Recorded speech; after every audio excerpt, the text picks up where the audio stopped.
come on a face-to-face class with me for the first time as a second-year college student. Yes! Long intro yan mga best because maraming happenings for today.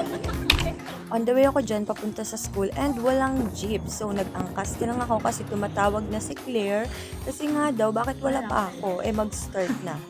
4 p.m. dyan, pero wala pa kaming room. So, dito muna kami nag-antay mga friends ko. After 2 months, kami nagkita-kita ulit. And grabe, sobrang fresh na mga yan. Look, ang mga face card talagang nanlalaban. Kuhaan nyo na po kaming model. Charot. And maya-maya pa is pinapasok na kami kasi meron ng available na room. And pasabog ko si ma'am, meron palang introduction. Kasi daw hindi niya kami matandaan. So, kanya-kanya na to guys, kanya-kanyang pasabog yung mga yan. Class dismissed na kami dyan. Say hi sa vlog. But before kami umuwi, is kinuha muna namin yung mga plates namin last year. Kasi sayang naman guys, baka maitapon. So, kanya-kanyang hanapan yan sila. Say hi, say hi. Vlog ni vlog ni... Kay ano? Mika. Wow. Nag-vlog na yan. Vlogger na yan. Mag-YouTube na yan. Over naman sa promote, ma'am. Kinikilig ako, guys. Hi. Kanya-kanyang mundo na kami dyan. May naguguto, may nagmi-meeting, and ito si Bini Maloy ng O5. Drama, ingat. Hanapin natin naman yung tutunog. Pakita mo. Nasaan yung tutunog? Tut. Hindi ko rin nakikita. Ganda ng weather for today. Nandito na kami anong bibili namin?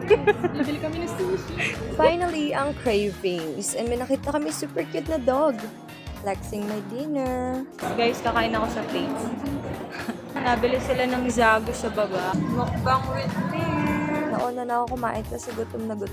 After nito, hindi na ako mag-dragastos one week. Promise. Guys, dumating na sila. Mga gutom na rin yan. So, kumain na lang kami. And as usual, share pa rin kami. Ay! Napapatahimik lang yung mga yan kapag gutom. But, si mom ayaw paawat. Paalis na siya kasi kailangan niya na daw umuwi. And natawagan namin ng aming baby. We miss you, Arabel. Kapit ka? Oh, galit. Yung post niya ganun pa rin. Nagtitiktok kami dyan, pero may nanonood pala sa likod. Nakakaya, guys.